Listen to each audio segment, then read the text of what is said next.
Apakah MK atau Mahkamah Konstitusi berwenang memutus terhadap batas umur capres atau cawapres?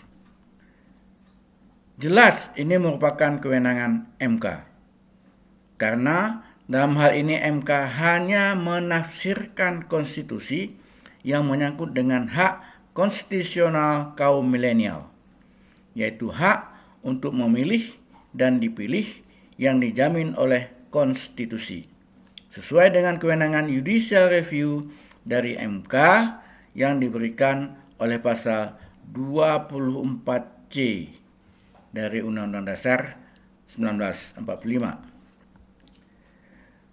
Jika saudara-saudara ingin mendalami tentang doktrin judicial review ini, dapat membaca buku karangan saya yang berjudul Teori Negara Hukum Modern, Rechtsstaat. Ini dia bukunya. Tersedia di toko-toko buku. Hello guys, Assalamualaikum. Jumpa lagi dengan saya Munir Fuadi. Yang akan kita bahas kali ini adalah tentang putusan Mahkamah Konstitusi yang mengabulkan umur di bawah 40 tahun jadi presiden atau wakil presiden, asalkan sudah menduduki jabatan yang dipilih lewat pemilu termasuk pilkada. Kita akan membahas masalah ini secara objektif juridis, tanpa memihak ke pihak manapun, kecuali hanya memihak kepada kebenaran saja.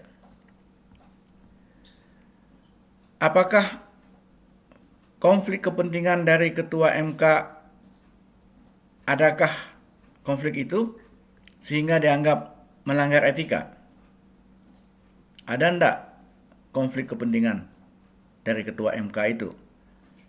Loh, konflik kepentingan opo?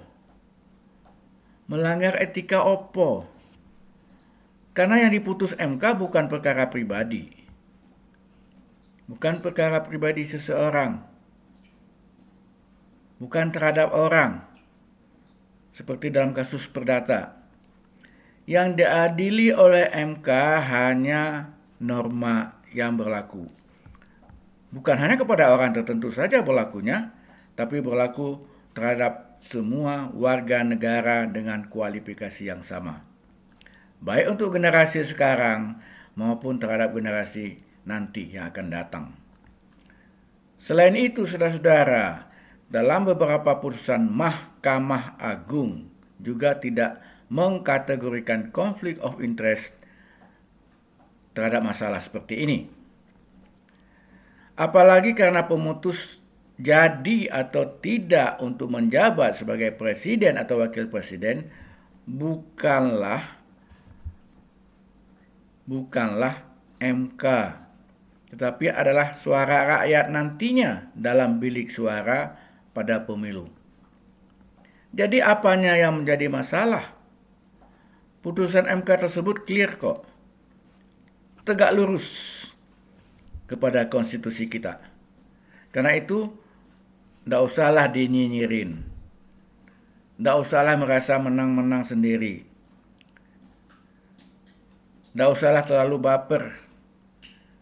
Tidak usahlah terlalu dipolitikkan. Tidak ada alasan sedikit pun untuk menggoyang putusan MK ini. Apakah memutus penetapan umur bagi capres atau cawapres merupakan kewenangan Mahkamah Konstitusi?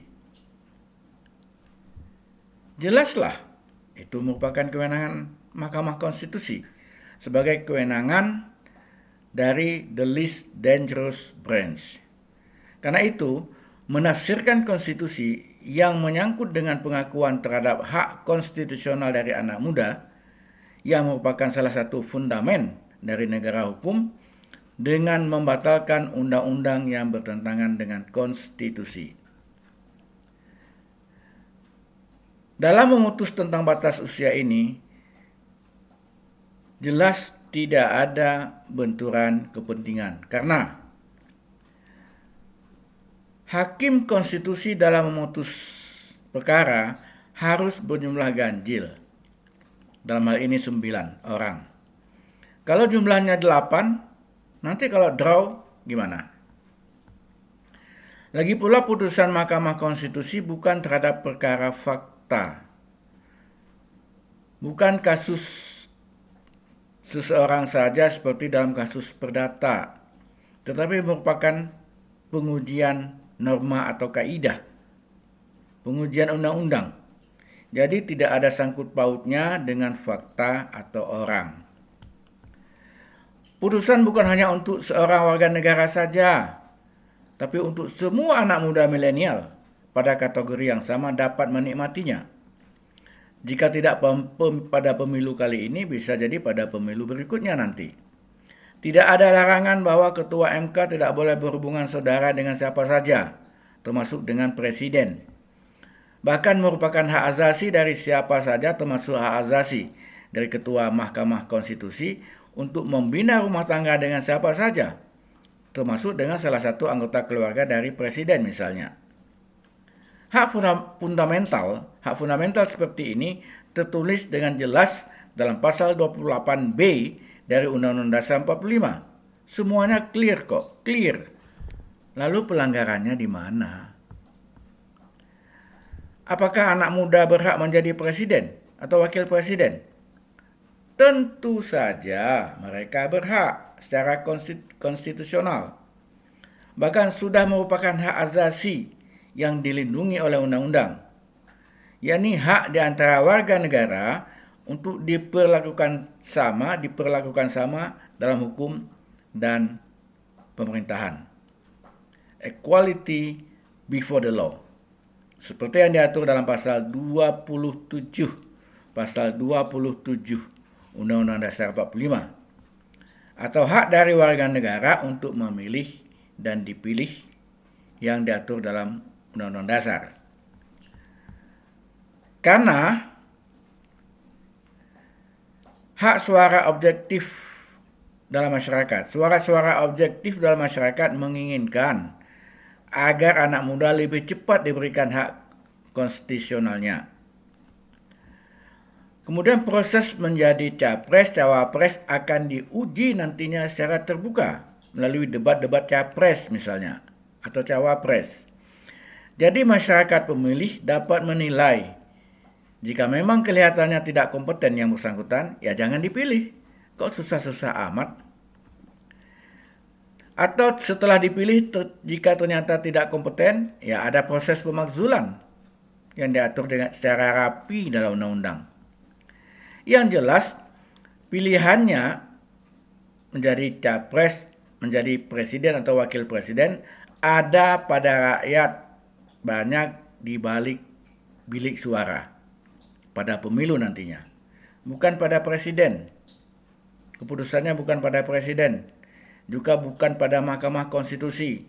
Dan juga bukan pada Ketua Mahkamah Konstitusi. Sayangnya, ya ini sangat disayangkan, MK terkesan masih kurang berani dan masih berusaha untuk mencari bentuk-bentuk kompromistis. Mestinya tegas saja dinyatakan oleh MK bahwa umur 30 tahun ya, sudah berhak jadi capres atau cawapres. Mengingat cepatnya dewasa anak-anak milenial sekarang berkat bantuan Google, YouTube, Gizi pun cukup dan lain-lain. Anak umur 30 tahun sekarang sama dewasanya dalam berpikir dengan orang umur 50 tahun di zaman sebelum milenial. Berkat bantuan teknologi, informasi, dan sebagainya. Yang jelas, dan itu sebabnya banyak presiden atau perdana menteri di dunia sekarang terdiri dari yang muda-muda di bawah 40 tahun. Banyak negara-negara besar bahkan ada itu, banyak. Jadi dalam perkara penentuan batas umur capres-cawapres oleh MK tidak ada pelanggaran hukum maupun pelanggaran etika oleh para hakim konstitusi. Ini ini sangat clear. Bahkan, kita patut berterima kasih dan salut kepada Mahkamah Konstitusi yang telah secara jeli menerjemahkan kemajuan sosiologis dan teknologi saat ini, termasuk telah memberikan hak konstitusional bagi anak-anak muda milenial untuk menjadi presiden atau wakil presiden dengan jalan menurunkan batas umur jika memenuhi persyaratan tertentu.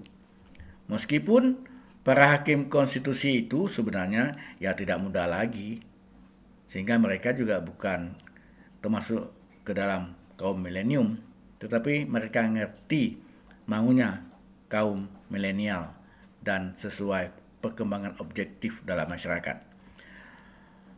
Oke guys, sampai di sini dulu kali ini. Semoga tercerahkan dan saya Munir Fuadi undur diri. Wassalamualaikum.